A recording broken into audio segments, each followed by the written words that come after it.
खोजी टीवी के मुअज़्ज़िज़ दोस्तों, मैं हूं माजिद मलिक और आप तमाम देखने और सुनने वालों को अस्सलाम वालेकुम। नाज़रीन ग्रामी, वही हुआ जिसका डर था।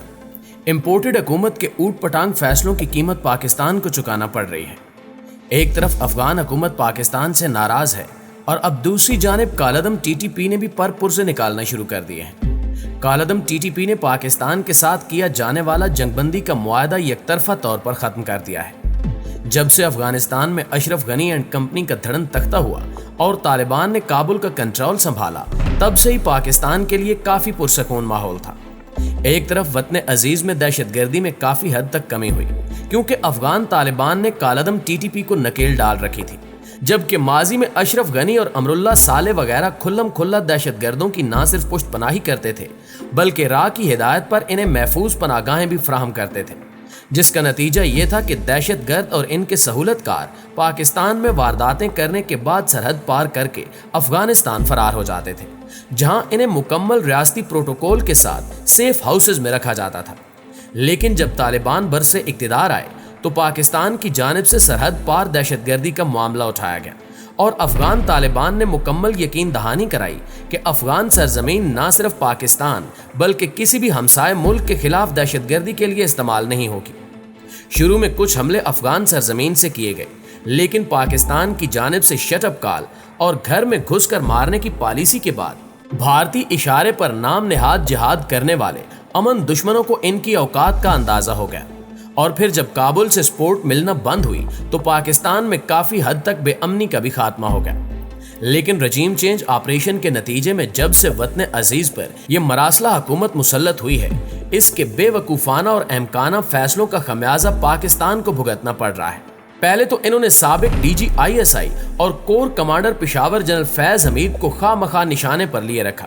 इनके खिलाफ मीडिया और सोशल मीडिया पर जहरीला और गलत प्रोपेगेंडा किया जाता रहा। मौलाना फजलुर रहमान तो खुल्लम खुल्ला कह गए कि हमें रावलपिंडी से नहीं अटक पार से शिकवा है।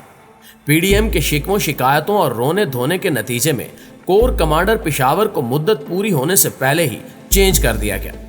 जनरल फैज हमीद चूंकि इससे पहले DG ISI थे, तो वो अफगानिस्तान के मामलात पर गहरी निगाह रखते थे और तमाम अहम लोगों से राब्ते में थे।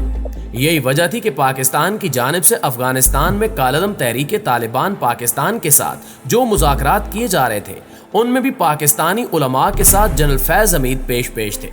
और ये भी एक मुसल्लमा हकीकत है कि जनरल फैज हमीद की तालिबान की सफ़ों में काफ़ी इज्जत भी थी। अब जब से वो इस पोस्ट से हटे थे तो इनके मंजर से हटते ही मुज़ाकरात का मामला भी खटाई में पड़ गया और दूसरी जानिब TTP की फरमाइशें बढ़ती चली गईं, और जिसके नतीजे में आज कालादम TTP ने सीज फायर मुआहदा खत्म करने का ऐलान कर दिया है। दोस्तों, कहते हैं कि वक्त करता है परवरिश बरसों, हादसा एकदम नहीं होता, तो ये मुआहदा भी ऐसे अचानक ही खत्म नहीं किया गया और इसका पूरा बैकग्राउंड है। माजी में जब कभी कालादम TTP आंखें दिखाने लगती तो इन्हें अफगान तालिबान की जानिब से दबाव का सामना करना पड़ता। काबुल हुकूमत कभी इन्हें डांट डिपट कर तो कभी प्यार से समझाकर मुज़ाकरात की मेज पर बैठने पर राजी कर लिया करती थी। लेकिन अब मसला ये है कि अकल से पैदल इस हुकूमत के उल्टे सीधे फैसलों ने अफगान तालिबान को भी नाराज कर दिया है। पिछले दिनों अफगानिस्तान के वज़ीर दिफा और तालिबान रहनुमा मुल्ला उमर मुजाहिद के बेटे मुल्ला याकूब ने पाकिस्तान के खिलाफ पूरी चार्जशीट पेश कर दी थी। उन्होंने इल्जाम लगाया था कि तालिबान पर अफगानिस्तान में किए जाने वाले अमेरिकी ड्रोन हमले पाकिस्तान के रास्ते से किए जा रहे हैं और इस सब में पाकिस्तान की हुकूमत बराह रास्त मुलव्वस है। मुल्ला याकूब वैसे तो पाकिस्तान के लिए काफी नरम गोशा रखते हैं, लेकिन बहुत से मामलात में वो काफी सख्त गिर भी हैं। इनके बारे में कहा जाता है कि अगर ये किसी से कमिटमेंट कर दें तो उसको पूरा करने के लिए जान दांव पर लगा देते हैं, और अगर किसी से नाराज हो जाएं तो फिर नाराजगी में भी इसी किस्म की शिद्दत होती है। खैर, मौलवी याकूब ने इल्जाम लगाया था कि अलकायदा सरबरा ऐमन अज़-ज़वाहिरी पर किए जाने वाला ड्रोन हमला पाकिस्तान के रास्ते अफगानिस्तान आया। उन्होंने पाकिस्तान से मुतालबा किया था कि वो अपनी फिजाई हदूद अफगानिस्तान के खिलाफ इस्तेमाल होने से रोके। जब अफगानिस्तान की जानिब से पाकिस्तान पर यह इल्जाम लगाया गया तो इसके फौरी बाद हुकूमत को चाहिए था कि वो अफगान हुकूमती नुमाइंदों को अंगेज करती और पाकिस्तान की पोजीशन क्लियर करती कि ना तो हमने अमरीकियों को अपने अड्डे दिए हैं और ना ही ये ड्रोन पाकिस्तानी रास्ते से गुजरकर अफगानिस्तान गया, बल्कि ये ड्रोन अल जजीरा TV की रिपोर्ट के मुताबिक वस्ती एशिया से अफगानिस्तान आया था। لیکن انہوں نے افغان طالبان کی اس وارننگ کو سیریس نہیں لیا، جس کا خمیازہ پاکستان کو بھگتنا پڑ رہا ہے۔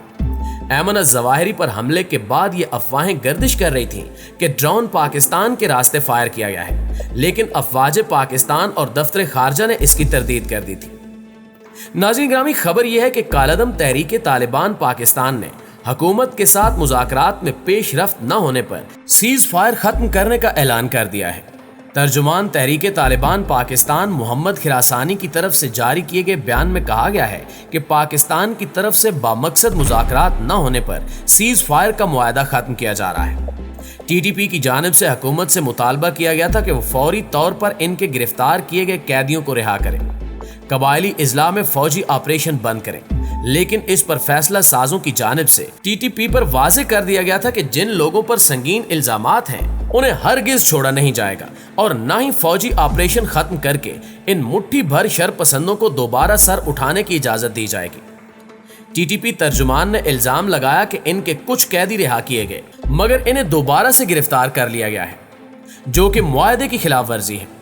کالعدم ٹی ٹی پی کے سربراہ مفتی نور ولی محسود کا کہنا ہے کہ ہم نے بامقصد مذاکرات کی کبھی نفی نہیں کی، لیکن اس حوالے سے کوئی پیش رفت نہ ہونے پر وہ اپنی جدوجہد جاری رکھیں گے۔ اگر مذاکرات کامیاب ہوئے تو اس صورت میں آئندہ کا لائحہ عمل طے کیا جائے گا۔ پیارے ساتھیوں، اب مقتدر قوتوں کو بھی اندازہ ہو رہا ہے کہ پشاور میں جنرل فیض حمید کی موجودگی کتنی ضروری تھی، کیونکہ انہوں نے ان لوگوں کو انگیج کر رکھا تھا۔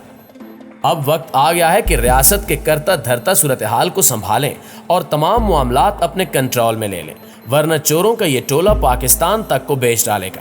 ویسے بھی چونچوں کے مربے کی نااہلی اور نالائکی کی قیمت وطن عزیز کو چکانا پڑ رہی ہے، اور انہوں نے امریکہ کو خوش کرنے کے لیے پاکستان کی غیرت اور سالمیت کو داؤ پر لگا دیا ہے۔